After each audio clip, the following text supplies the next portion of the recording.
Hello everyone, welcome to our channel Vidya Mahasagar. हम complex analysis के कुछ आखिरी क्वेश्चंस कर रहे थे जो कि बहुत इंपॉर्टेंट है एग्ज़ाम्स के लिए। इससे पहले मैंने कुछ क्वेश्चंस कराए हैं, तो आज हम और कुछ क्वेश्चंस करेंगे उन्हीं से रिलेटेड जो एग्ज़ाम्स में बन सकते हैं। तो आज का पहला क्वेश्चन है कि इंटीग्रेशन -पाई टू पाई, ये जो क्वेश्चंस हैं ये इंटीग्रेशन राउंड द सर्कल्स के हैं।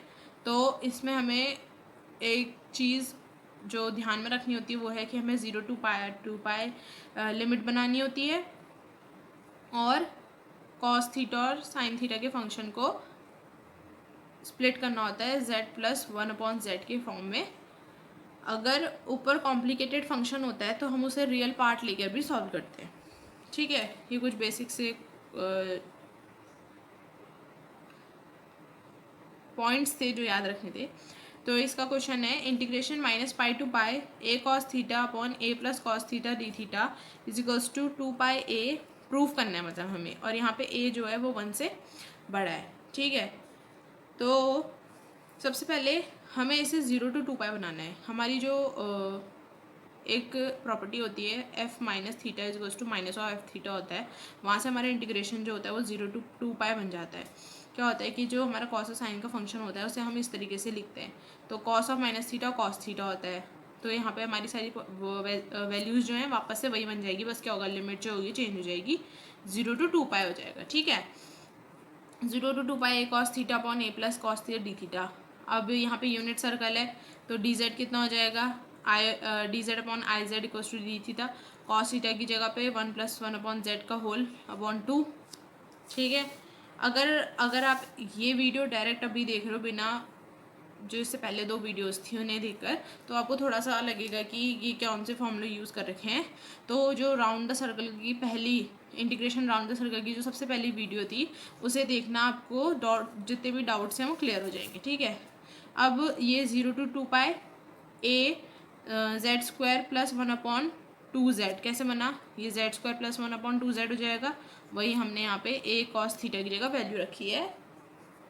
ठीक है, उसके बाद a प्लस z² +1/2z, वापस से cos थीटा की वही वैल्यू रखी है।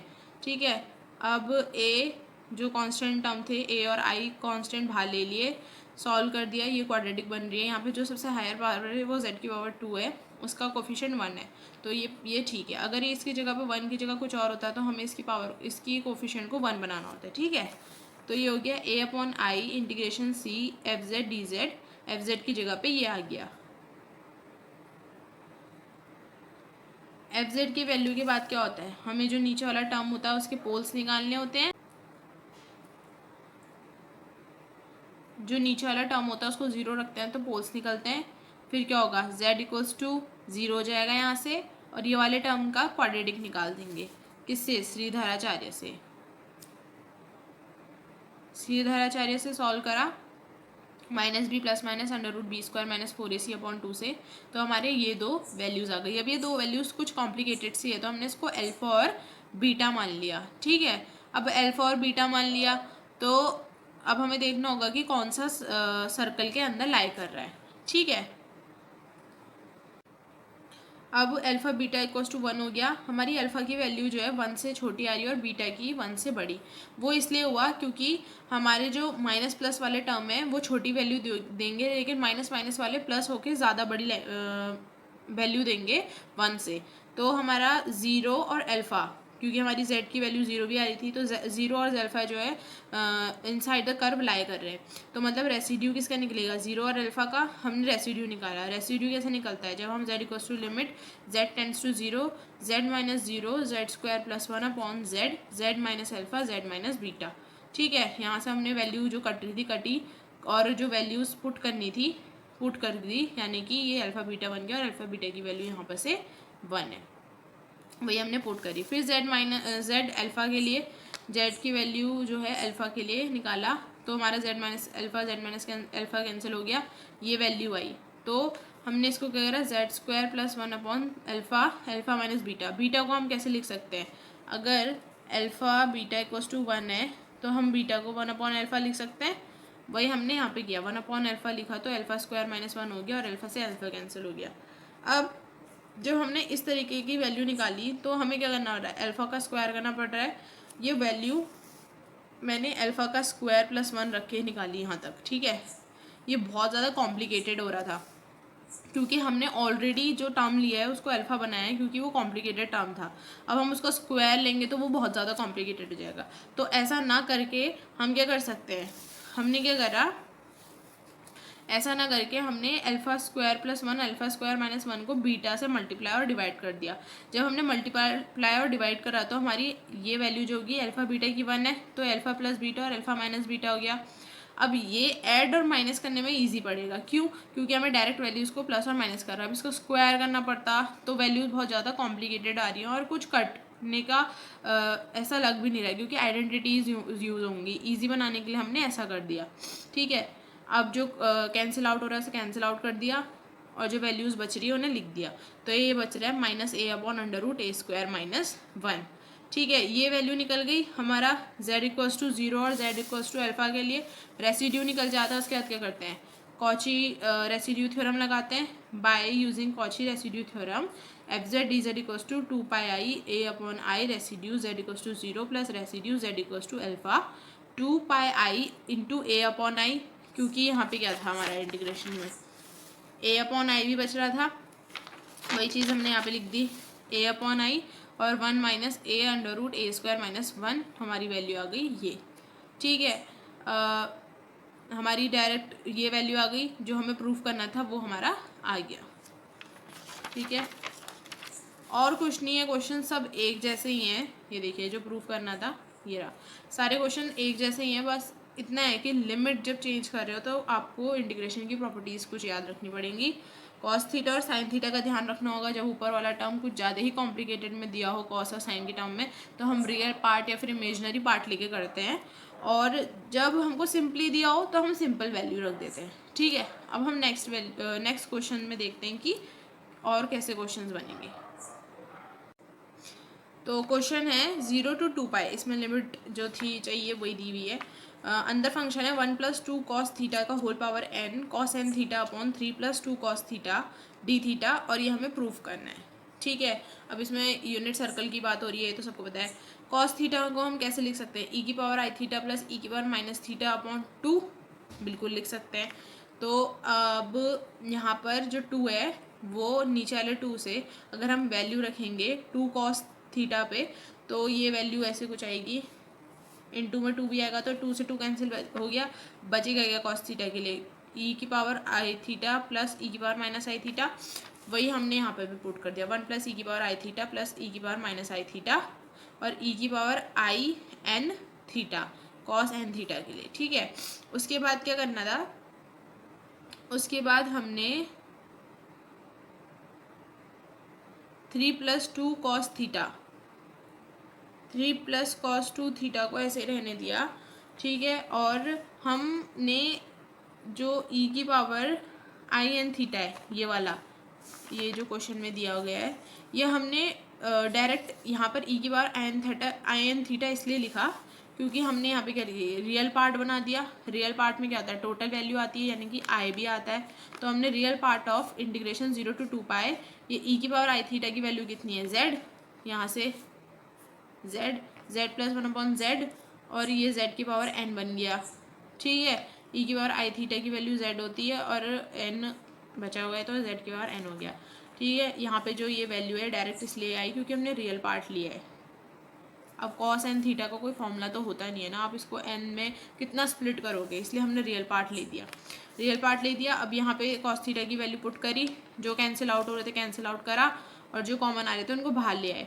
Real part of 0 to 2 pi integration में z + z² + 1 हो गया। इस z से नहीं, इस z की पावर n से ही z की पावर n कैंसिल हो गई है, देखिए यहाँ पे, और ये z² + 1 हो गया, ये 3z + z² + 1 अपॉन z, ये z से z कैंसिल हो गया और dz अपॉन i बचा।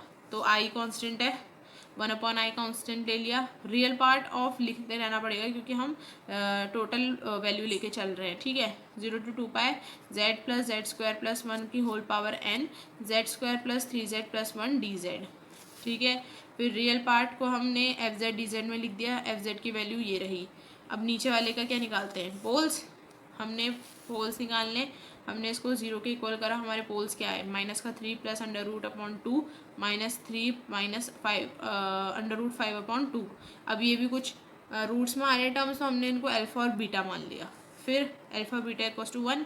अल्फा की वैल्यू कितनी है, छोटी है 1 से, क्योंकि माइनस प्लस क्या होगा, माइनस छोटी वैल्यू देगा, और माइनस माइनस 1 से बड़ी वैल्यू दे सकता है। तो हमारा बीटा बड़ा है 1 से और अल्फा छोटा है, तो हमारा z इक्वल्स टू अल्फा पे लाया करेगा मतलब कर्व। तो हम इसके लिए रेसिड्यू निकालेंगे। उसके बाद हमने रेसिड्यू निकाला, ये वाला जो टर्म है इसको एज इट इज़ रहेंगे, बस इस वाले को हमने किस में z माइनस अल्फा और z माइनस बीटा पे स्प्लिट करा है, वही हमने यहाँ पे लिखा है। ठीक है, z माइनस अल्फा से z माइनस गया, वैल्यूज़ पुट करी। उसके बाद अल्फा का स्क्वायर है, उस पर क्या करा, ये कि होल पावर n है ना, तो अल्फा की वैल्यू रखी, उसका स्क्वायर करा +1, अल्फा की वैल्यू रखी +1 का whole n upon alpha minus beta. Alpha की वैल्यू कितनी है, अल्फा माइनस बीटा कैसे निकला, अल्फा की वैल्यू कितनी है, -3 प्लस अंडर रूट 5 हो जाता अपॉन 2, तो ये 2 अंडर रूट 5 अपॉन 2 हो जाता, तो बचता क्या, अंडर रूट 5। ये किसकी वैल्यू है, अल्फा माइनस बीटा की, तो हमने वही करी, यहाँ पे पुट कर दी और अंडर रूट का 5 आ गया। इसके बाद क्या करना है, हमने अपना जो स्क्वायर है, ये अल्फा का स्क्वायर है, इसे ओपन करना है।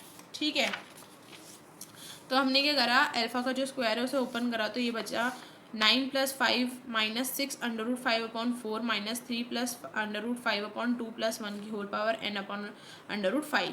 उसके बाद हमने एलसीएम लिया, ये इस तरीके से खुलेगा, 9 plus 5 minus 6 under root 5 minus 6 plus 2 under root 5 plus 4 upon 4 की पावर n, क्योंकि ये 4 डिवाइड में और ये यहाँ पे पावर में n है, 4 की पावर n अंडर रूट 5। यहाँ से हमारी 4 की पावर n कॉमन आ रहा है।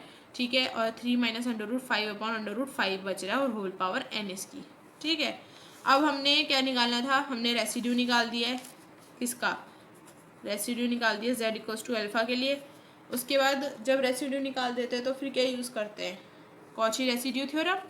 Bye using Cauchy residue theorem c f z d z equals to 2πi into 1/i। ये 1/i कहाँ से आया, ये देखिए 1/i बचा है यहाँ पे, यहाँ से आया 1/i लिखा, रेसिड्यू जो आ रहा है z इक्वल्स टू अल्फा पे 3 माइनस अंडर रूट 5 का whole power n upon under root 5 वो पुट करा। ठीक है, जिसके लिए निकालना था 0 to 2π 1 + 2 cos थीटा की power n cos n theta 3 + 2 cos theta is equals to, इतना आ गया हमारी वैल्यू HP, मतलब हेंस प्रूव। जो हमें क्वेश्चन में दिया गया था हमने वो निकाल दिया। देखिए क्वेश्चन, ये क्वेश्चंस जो है ना बहुत इंपॉर्टेंट है एग्जाम्स में, किसी भी टाइप का क्वेश्चन बन सकता है, तो आप जितनी प्रैक्टिस कर सकते हो क्वेश्चंस की। ये तो मैं कुछ क्वेश्चंस बता रही हूँ आपको, अगर यहाँ पे बुक्स हैं रखी हुई, अगर ये भी क्वेश्चंस करोगे ना बहुत हेल्प हो जाएगी आपकी। अगर बुक्स हैं तो आप बुक से भी क्वेश्चन सॉल्व कर सकते हैं, क्योंकि ऐसे क्वेश्चंस शायद बड़े मार्क्स में आए, मतलब ज़्यादा मार्क्स में आए, तो इन क्वेश्चनों की प्रैक्टिस करते रहना। ठीक है, बहुत इंपॉर्टेंट है। तो ये क्वेश्चन है 0 to 2π e की power cos theta cos bracket में sin theta minus n theta, ये हमें ऐसे प्रूफ करना है, और जबकि n जो है पॉजिटिव प्री इंटीजर है। ठीक है, उसके बाद हम क्या करते हैं, cos थीटा जो है वो हम, ये जो cos थीटा है, ये cos थीटा, थीटा की जगह पे sin theta minus n theta लिखा गया है, तो हम इसको कैसे स्प्लिट कर सकते हैं, हम इसका कोई फॉर्मूला नहीं होता है, इसका कुछ नहीं होता है, हम इसको z के टर्म में भी नहीं स्प्लिट कर सकते हैं। ठीक है, हमने क्या करा, रियल पार्ट ले लिया, e की पावर i थीटा लेकर टोटल। कर सकते हैं हम ऐसा, हाँ कर सकते हैं। तो हमने क्या करा, real part of 0 to 2π e की पावर cos थीटा e की power i sin theta minus n theta, क्योंकि थीटा की जगह पे ये है। ठीक है, उसके बाद रियल पार्ट ऑफ, ये दोनों का बेस सेम है तो वो ऐड हो जाएंगे, और cos theta plus i sin theta क्या होता है, e की पावर i थीटा, तो e की पावर i थीटा हो गया, और ये e की पावर i n थीटा हो गया। जिस तरीके से ऐड हुआ था उस तरीके से स्प्लिट भी हो सकता है। ठीक है, ये हमने ऐसे लिख दिया। उसके बाद e की पावर e थीटा, e की पावर i थीटा की वैल्यू कितनी होती है, z, हाँ मॉड z इक्वल्स टू 1 होता है, z इक्वल्स टू e की पावर i थीटा होता है, और dz upon i z equals to d theta होता है यूनिट सर्कल के लिए। ठीक है, उसके बाद ये 0 to 2π हो गई e की पावर z, ये e की पावर i थीटा z होता है z की power minus n d z, d theta की जगह d z upon i z, और ये i कॉमन आ गया बाहर, तो 0 to 2 पाई लिमिट e की power z minus one sorry n minus n d z, 1 d z, ठीक है। उसके बाद हम क्या करेंगे, जो हमारा z की पावर में था वो उसको नीचे ले आएंगे तो पॉजिटिव बन जाएगा, और इसको एफ जेड डी जेड की तरह रिप्रेजेंट कर देंगे, जहाँ पे एफ जेड जो होगा ई की power z upon z n plus one होगा। अब हम पोल्स निकालेंगे, इस वैल्यू को 0 के इक्वल कर देंगे। हमारा 0 तो आ रहा है पर वो ऑर्डर n के लिए आ रहा है। जब हमारा 1 से ज़्यादा का ऑर्डर निकलता है तो हम कौन सा फॉर्मूला यूज़ करते हैं, five M minus one Z upon M minus one का फैक्टोरियल। जी हाँ, जिनको ये क्वेश्चन, जिसको ये फॉर्मूला नया लग रहा है वो पुरानी वीडियोस में जाके देखें, आपको समझ में आ जाएगा कि ये हमने क्यों यूज़ करा ऐसे, ठीक है। Residue equals to Z equals to 0 के लिए निकालना है, तो फाइव पावर कितनी है, n plus one minus one, 0 के लिए निकालना है n plus one minus one factorial, five n के 0 के लिए निकालना है और n one N factorial, five Z के लिए क्या है, जिस पे वैल्यू निकाल रहे होते हैं उसको नहीं लेते हैं, फाइव जेड की वैल्यू जिस के लिए नहीं निकल रहा होता उसको लेता है, तो ई की पावर जेड हो गया इसका पहला डिफरेंशिएशन, दूसरा डिफरेंशिएशन टिल एन डिफरेंशिएशन ई की पावर जेड ही रहेगा, और फाइव एन के लिए 0 की वैल्यू ई की पावर 0 यानी कि 1, और यहाँ पे वैल्यू रखेंगे इसकी तो 1 अपॉन एन फैक्टोरियल, हमारा रेसिड्यू जेड इक्वल्स टू 0 के लिए 1 अपॉन एन फैक्टोरियल आ रहा है। अब हमने रेसिड्यू निकाल दिया, फिर कॉची थ्योरम लगाएंगे, 2 pi i into 1 upon I integration के आगे बच रहा था, और रेसिड्यू जेड इक्वल्स टू 0 पे एन फैक्टोरियल, आई से आई कैंसिल हो गया, 2 पाई अपॉन एन फैक्टोरियल, जो कि हमें प्रूफ करना था क्वेश्चन में, हमने प्रूफ कर दिया, ठीक है। सबका तरीका एक जैसा है ना, बस हमें क्या ध्यान रखना है, रेसिड्यूज़ का, लिमिट्स का, कहाँ पे रियल पार्ट लगाना है, जहाँ पे हमें कॉम्प्लिकेटेड दिख रहा है, जहाँ पे हमें दिख रहा है कि कोई फंक्शन जो है कॉम्प्लिकेटेड है, ये जैसे ये था कॉम्प्लिकेटेड फंक्शन है, तो वहाँ पे हम रियल पार्ट लगा देंगे। जहाँ पे easily cos theta sine theta की वैल्यू है वहाँ पे हम डायरेक्ट जो हमारी वैल्यू होती है Z plus one upon Z का whole upon two, Z minus one upon Z का होल अपॉन टू, वो फॉर्मूलेज यूज़ कर लेंगे, ठीक है।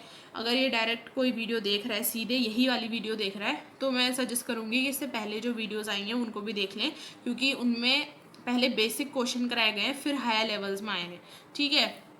और जिन जिन लोगों को आप शेयर कर सकते हैं कर लें, क्योंकि पेपर आ चुके हैं, कल भी हमारी एक और वीडियो आएगी, मतलब दो वीडियो और आएगी शायद, जो कि इम्पॉर्टेंट है क्वेश्चंस एग्ज़ाम्स के लिए, तो ज़रूर देखना और प्रैक्टिस करते रहना, क्योंकि कॉम्प्लेक्स में सिर्फ प्रैक्टिस की ज़रूरत है, ठीक है। और इतना ही है, ठीक है। वीडियोस को शेयर, लाइक, कमेंट और सब्सक्राइब करना। Till then take care, good bye, see you.